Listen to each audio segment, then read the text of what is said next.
شروع اللہ کے نام سے جو بڑا مہربان نہایت رحم کرنے والا ہے۔ کروڑوں درود و سلام نبی آخر الزمان صلی اللہ علیہ وآلہ وسلم کی ذات اطہر پر، جن کی وجہ سے ہم ہیں اور جن کی وجہ سے یہ کل کائنات ہے۔ تحریک لبیک پاکستان کے قائدین، جن کو عدالت تک میں پیش نہیں کیا جا رہا تھا اور نہ ہی ان کی کوئی خبر کوئی تصویر سامنے آ رہی تھی، بڑا بریک تھرو ہوا ہے اور خبر سامنے آئی ہے کہ آج تحریک لبیک پاکستان کے قائدین کی باقاعدہ رہائیاں جو ہیں وہ شروع ہو گئی ہیں۔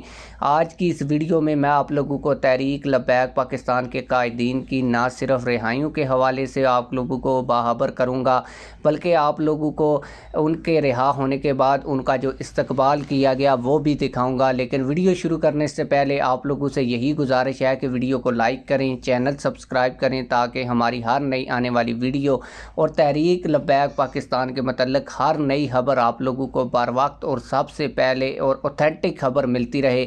آپ لوگوں کو بتاتا چلوں کہ جب سے سانحہ مرید کے ہوا ہے، اس کے بعد تحریک لبیک پاکستان کے قائدین کو گمشدہ کیا گیا۔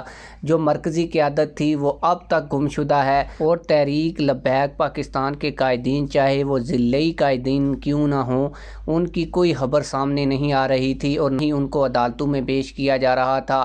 لیکن اب آج کے دن بڑا بریک تھرو ہوا ہے، اور تحریک لبیک پاکستان کے سابقہ ضلعی امیر نعیم چٹھا صاحب کو بھی عدالت میں پیش کیا گیا ہے۔ باقاعدہ ان کی ویڈیو آ چکی ہے جو آپ لوگ اس ویڈیو میں دیکھ رہے ہیں۔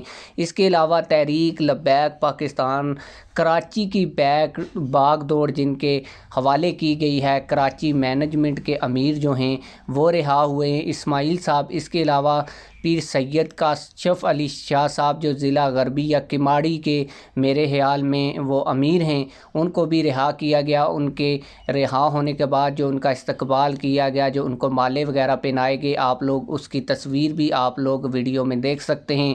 آپ لوگ اس بڑی رہائی پر کیا کہتے ہیں یہ کمنٹس میں ہمیں ضرور بتائیے گا۔ ملتے ہیں کسی اور ویڈیو میں۔ اللہ حافظ۔